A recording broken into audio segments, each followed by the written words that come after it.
Baik, selamat datang di video penjelasan tentang Project Charter atau Term of Reference dan Proposal.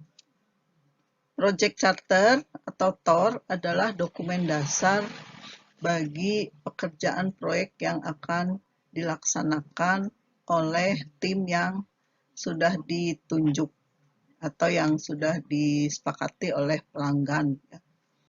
Nah, istilah lain dari Project Charter adalah TOR atau Term of Reference, kerangka acuan kerja atau kegiatan yang isinya berupa dokumen dasar untuk kegiatan proyek, gambaran global proyek dari pelanggan, kemudian menjadi bahan acuan pembuatan proposal.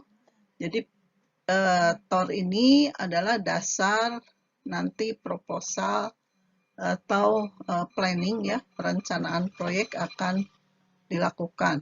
Nah, yang membuatnya itu bisa saja dari pelanggan ya.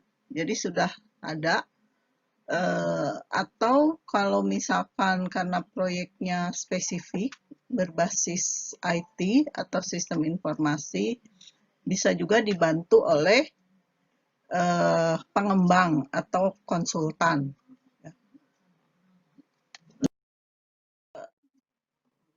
Detailnya, proyek charter merupakan suatu dokumen yang menggambarkan tujuan proyek dengan menyertakan informasi spesifik lainnya, seperti yang berkaitan dengan proyek, misalkan hasil pekerjaan yang dihasilkan, biaya yang dibutuhkan, waktu pekerjaan, dan hal lainnya.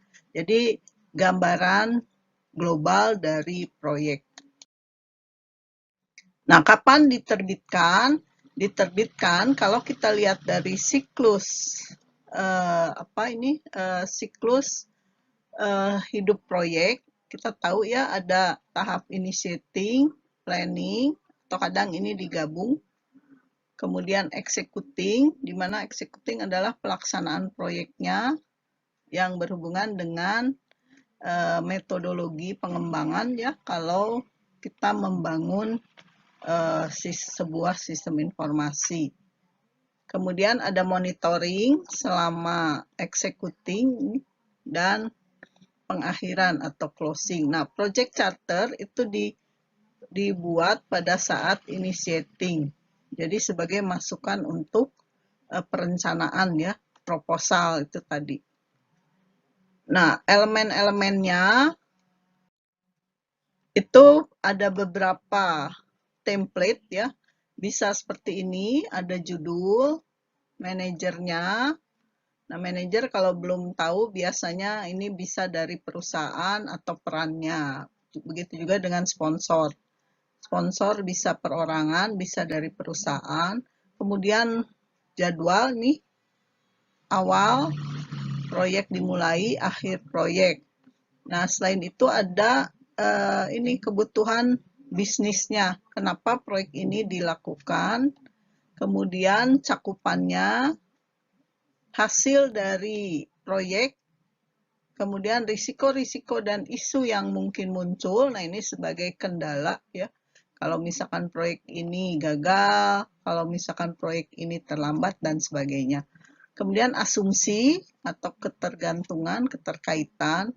Jadi asumsi ini bisa berisi metode ya, bagaimana pekerjaan dilakukan atau mungkin menunjukkan, menjelaskan lokasi kegiatan ya.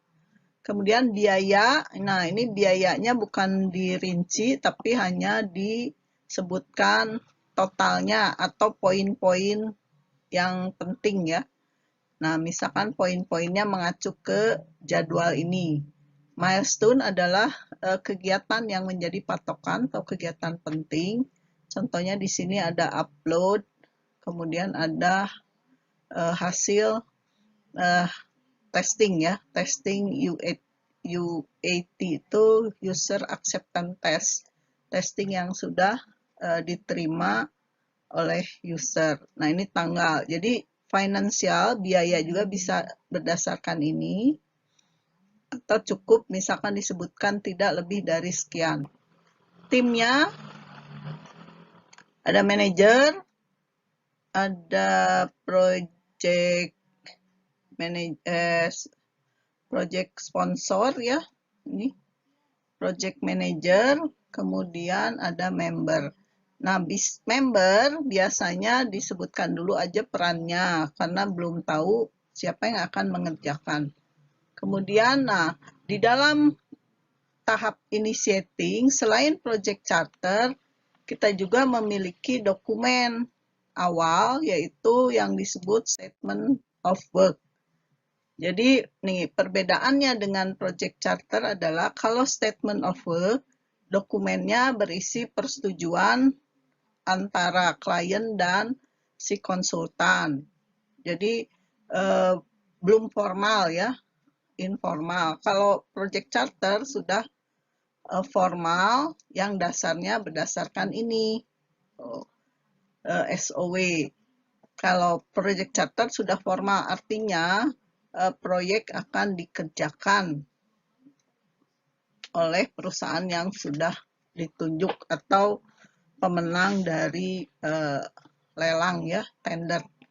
Kemudian tujuannya adalah untuk memposisikan kebutuhan bisnis di dalam sebuah proyek ya. Mana saja yang termasuk dan mana yang tidak. Biasanya SOW itu sudah ada di dalam perusahaan untuk beberapa proyek ya, ada anggaran proyek. Kemudian kalau project charter sudah dijelaskan siapa nanti yang berwenang mengerjakannya. Jadi seperti apa manajer itu memiliki otoritasnya.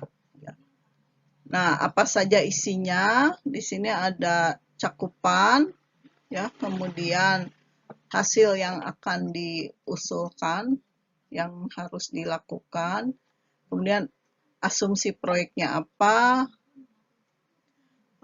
termasuk apa saja, kemudian kriteria-kriteria yang akan dihasilkan oleh proyek. Nah, kalau di charter, nah ini kan mengapa dilakukan, ada bisnis case-nya ya, atau kebutuhan bisnisnya, kemudian siapa, perannya apa saja, kapan, jadwalnya, di mana, dan bagaimana mengerjakannya. Jadi ini termasuk kalau misalkan terjadi risiko. Ya. Nah, adapun elemen-elemen yang disediakan, di sini ada template lain ya, ada 11 elemen, ada nama proyek, sponsor, manajer, tujuan, scope, business case, dan sebagainya. Nah, berikut adalah contoh dari sebuah project untuk proyek penggantian sistem aplikasi Office dari Microsoft Office ke LibreOffice. Di mana kita tahu bahwa ini adalah berlisensi ya, kalau ini open source atau tidak berbayar. Sponsornya di sini CIO atau manajer dari divisi SI PT XYZ. Manajer proyeknya, nah karena kita belum tahu siapa yang akan jadi manajer, ya perannya aja disebutkan, senior, analis, ya timnya juga sama. Jadi belum ada nama-nama yang dicantumkan.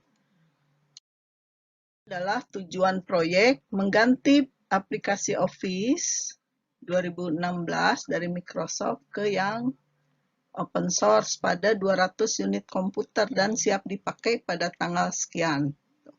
Scope-nya ini, jadi scope itu cakupan proyek global ya, penggantian aplikasi, konversi data, training. Ada business case, kenapa? Ini kebutuhan dari proyek.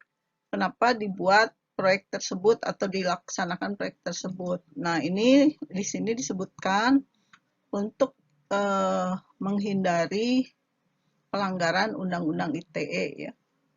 Kalau misalkan Microsoft Office-nya nggak orisinil, nggak asli, ya tentunya ini kalau ketika ada razia ya akan melanggar Undang-Undang ITE karena melanggar hak cipta. membajak, misalkan ya perusahaan membajak Microsoft Office, jadi bukan beli yang original. Nah, diganti dengan yang open source. Ya. Jadi aplikasi ini harus bisa melakukan sebagian besar pekerjaan yang dilakukan pada program sebelumnya. Ya. Selain free juga fiturnya ya tidak kalah dengan Microsoft Office. Kemudian hasil yang diminta, ini deliverable-nya, semua desktop diganti menjadi ke aplikasi ini yang open source, LibreOffice ya. Kemudian dilakukan training. Nah, di tanggal akhirnya ini harus sudah berguna. Waktunya, nah ini waktunya berdasarkan milestone ya, yang penting-pentingnya Oktober, November, Desember, jadi 3 bulan untuk proyek ini. Kemudian biaya, nah ini ada biaya maksimal, jadi rinciannya tidak dicantumkan di sini. Kemudian timnya berjumlah 4 orang. Nah, asumsi dan kendala. Di sini bisa mencantumkan waktu, kapan ini dikerjakan, jam kerja, kemudian kendala perangkat juga ya, dan biaya atau mungkin juga metode yang digunakan bisa dicantumkan di sini. Risiko apa yang akan dialami ketika proyek ini gagal? Perusahaan harus mempergunakan atau membeli Office yang baru, artinya yang orisinal, di mana harganya 2,7.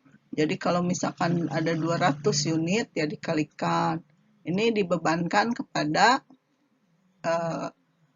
tim pengembang. Ya, itu ya project charter, contoh sederhana dari 11 elemen. Nah, nanti project charter ini akan dipakai untuk dasar pembuatan perencanaan proyek atau proposal proyek.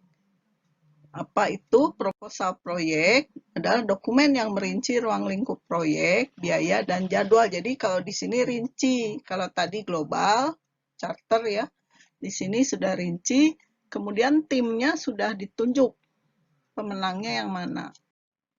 Kegunaannya berisi perkiraan tim proyek untuk proyek eksternal sebagai alat penjualan.